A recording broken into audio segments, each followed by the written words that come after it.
Professor Zhang Weiwei, it is great to have you back. Profesor Zhang Weiwei, es un placer tenerle de vuelta por segunda vez en el programa.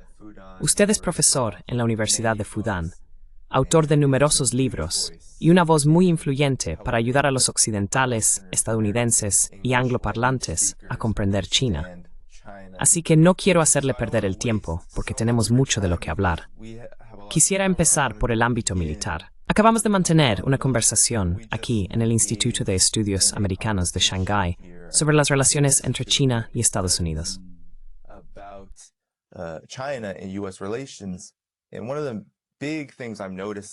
Una de las cosas más destacadas que estoy notando es que, ya sea en Pakistán o en la India, a los medios occidentales les cuesta entender cómo los cazas chinos, como el J-10C, han resultado tan efectivos para Pakistán. El Mando Indo-Pacífico también informa casi a diario a los principales medios occidentales. Pero nadie presta atención al hecho de que el ejército chino se está volviendo mucho más competitivo, que la disuasión que Estados Unidos necesita ejercer sobre Taiwán es cada vez más crítica. ¿Podrías hablar sobre el poder militar de China? ¿Dónde encaja en el contexto más amplio del ascenso de China?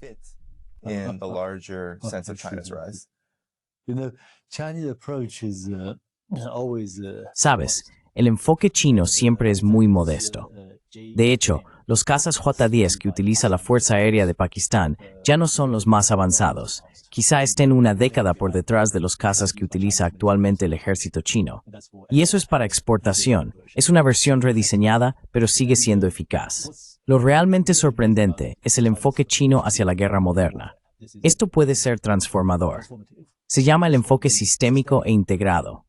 Si observas este proyecto entre Pakistán e India, es AWACS al estilo chino, cazas J-10, y luego estos misiles, los PL-15. Así que excedentes de rendimiento. So they are linked with this data chain. So as well as discoveries for the Así que, en cuanto se detecta, se llama descubrimiento, interferencia y ataque. Todo está en un solo sistema y ha demostrado ser muy potente. De hecho, este es siempre el modelo chino.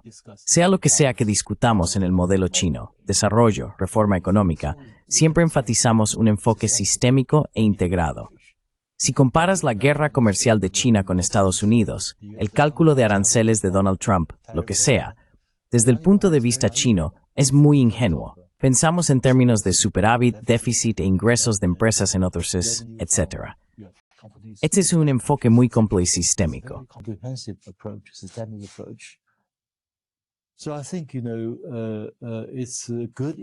Así que creo que en cierto modo es positivo que el mundo exterior, especialmente aquellos que son de gatillo fácil en Occidente, especialmente en Estados Unidos, tomen mayor conciencia de la poderosa capacidad defensiva que posee China. Y lo digo abiertamente. La cultura china se basa, ya sabes, en la modestia y en respetar la imagen de los demás.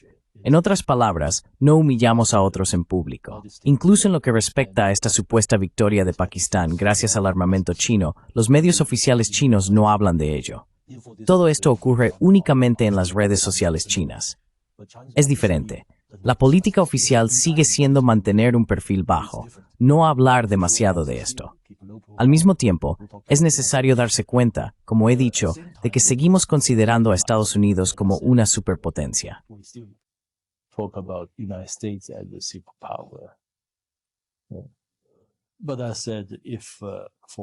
Pero dije que, si por todo tipo de razones, Estados Unidos prefiere provocar un conflicto en el mar de China Meridional o sobre el estrecho de Taiwán, Dios no lo quiera, esperamos que nunca ocurra, pero lo más probable es que al día siguiente, a ojos de la comunidad internacional, Estados Unidos ya no sea visto como una superpotencia.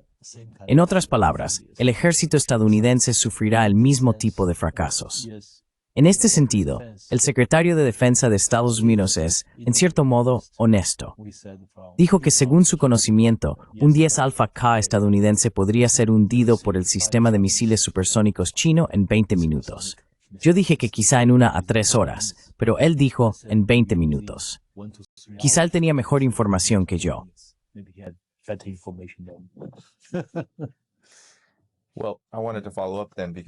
Bueno, quería retomar el tema, porque al principio de la administración de Trump, durante el inicio de la guerra comercial, el Ministerio de Asuntos Exteriores de China salió con una postura muy firme y dijo que China está preparada para luchar, lo que dijo el portavoz del Ministerio de Asuntos Exteriores de China. Cualquier tipo de guerra, guerra comercial, cualquier tipo de guerra. ¿Cuál es la perspectiva del pueblo chino, de China, cuando se hace una declaración así? Porque en Occidente, en Estados Unidos, hubo cierto impacto, especialmente entre quienes están en los principales medios de comunicación, y han hablado de China de una manera muy, diría yo, esquizofrénica, ¿verdad? A veces como una potencia todopoderosa y otras veces como un país al borde del colapso. Collapsing on the other. Maybe at certain point of time it's necessary to Quizás en un determinado momento sea necesario. Bueno, ya he hablado de la franqueza. De lo contrario, podría haber malentendidos. El presidente Mao dijo famosamente que hay que hablar en un lenguaje comprensible para los imperialistas. Así que esa podría ser una forma de actuar China. En ciertos momentos es necesario. E incluso con esta guerra arancelaria, China también dijo, si queréis luchar este tipo de guerra, lucharemos hasta el final.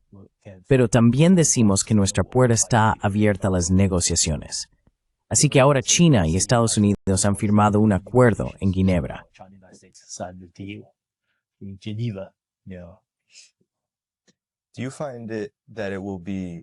¿Cree que será cada vez más necesario, a medida que las relaciones entre Estados Unidos y China sigan evolucionando en el futuro, ser más directos, como lo ha sido últimamente el Ministerio de Asuntos Exteriores de China? Porque creo que en Estados Unidos, uno de los grandes problemas de percepción es que algunos piensan que China no se defiende lo suficiente, que no planta cara a Estados Unidos en la medida necesaria. Mientras que otros creen, por supuesto, que China es un gran agresor que básicamente busca sustituir la hegemonía estadounidense por su propio tipo de dominio. ¿Cuál es su opinión? and from my knowledge of the Y por mi conocimiento de la cultura estadounidense, creo que esta cultura respeta la verdadera fortaleza. Si observas la personalidad de Donald Trump, él respeta a los países fuertes y a los líderes fuertes. Así que no es tan malo que los chinos hoy hablen con franqueza con sus homólogos estadounidenses para reducir al máximo cualquier malentendido. Y por mi parte, seré muy franco al hablar sobre el modelo chino, el enfoque chino. Como acabo de explicar, ya en 2006 escribí un artículo para la edición internacional del New York Times. Dije que en el sur global, el modelo chino era mucho más atractivo que el modelo estadounidense. Eso fue hace muchos años. Creo que también es la forma en que vive la mayoría de los estadounidenses. Prefieren una conversación sincera en lugar de una conversación indirecta. Y esto es para una mejor comunicación. Esto también es algo que aprendimos de Estados Unidos. it's also something we learned from the United States.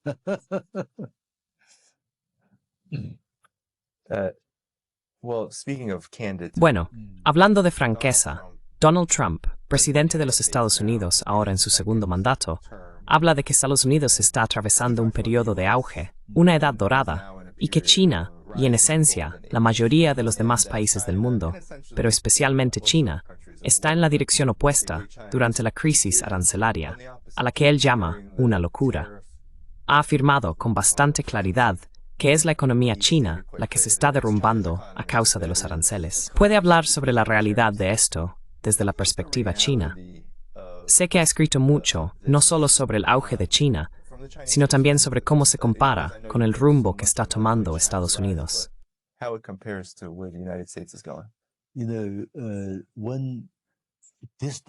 Sabes, una desventaja para muchos políticos estadounidenses, excluyendo a Donald Trump, es su desinformación sobre China. Y por supuesto, eso tiene que ver con el hecho de que durante tantas décadas, los medios de comunicación estadounidenses han presentado una imagen tan distorsionada de China.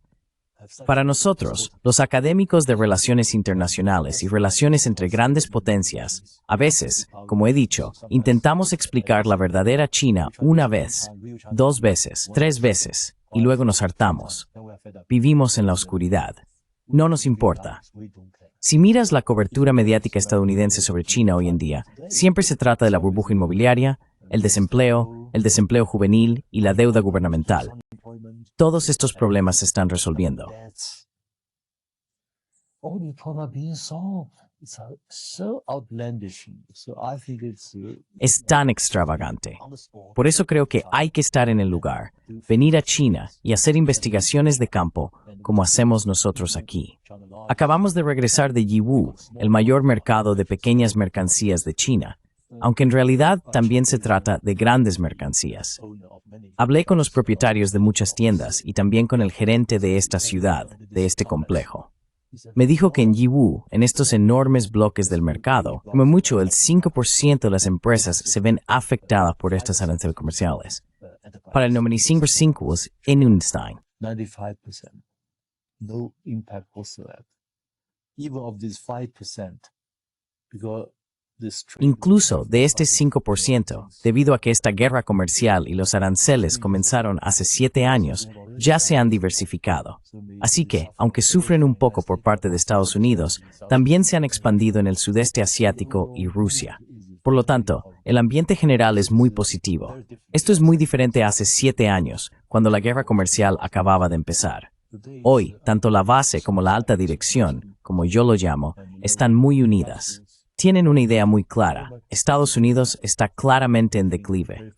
Como dijimos hace 80 años, sí, ahora Estados Unidos depende económicamente de China más de lo que China depende de Estados Unidos. Y ahora esta opinión es en líneas generales la opinión mayoritaria en China hoy en día. now this view is roughly the mainstream view in China today. To your earlier point, you mentioned En relación a tu comentario anterior, mencionaste cómo se retrata a China en los medios occidentales, y es en todos los frentes. Se ve a China como un país en colapso económico que nunca alcanzará a Estados Unidos. Eso es en realidad una tendencia reciente.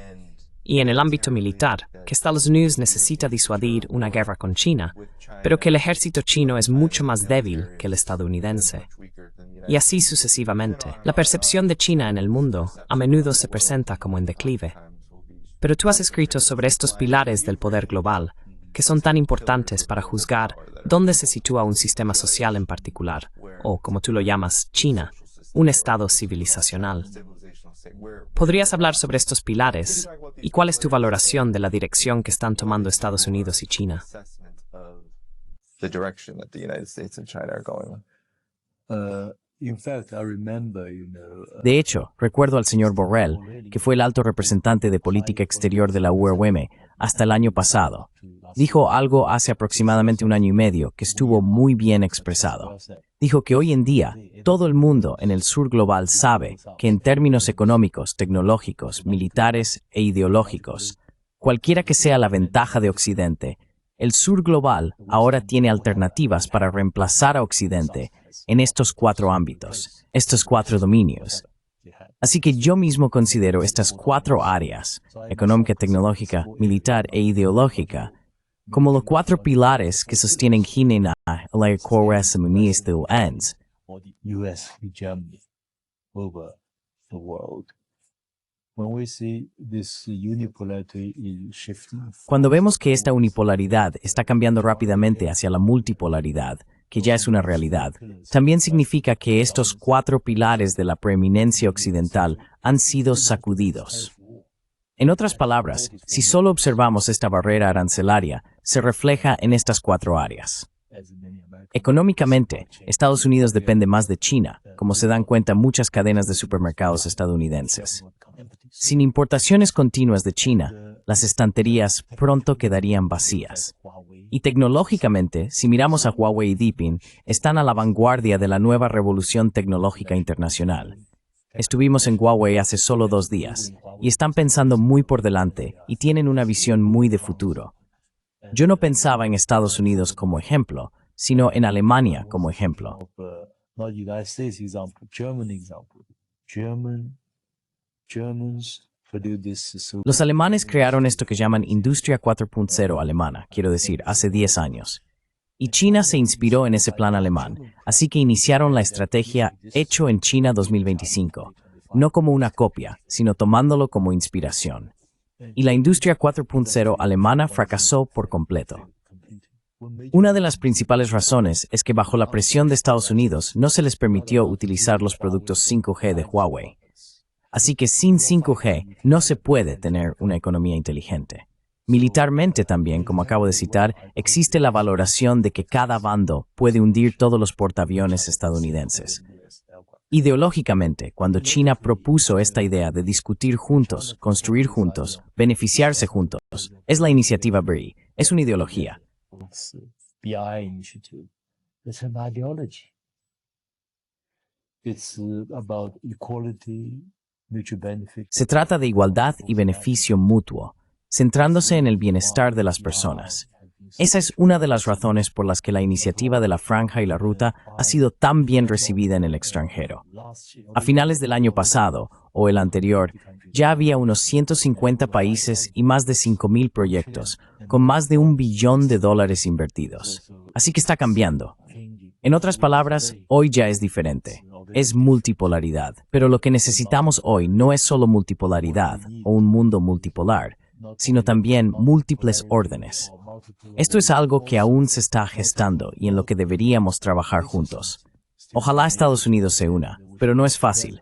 Europa se unirá y los ciudadanos globales están contentos con ello.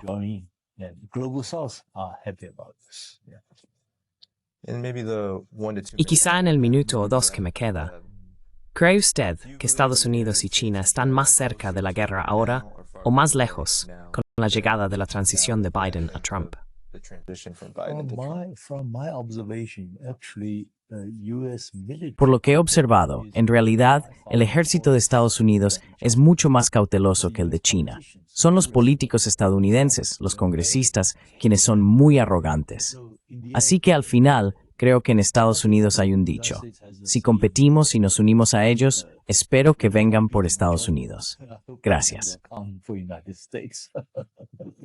Thank you. Yes, Sí, profesor Zhang Weiwei. Ha sido un placer estar con usted hoy.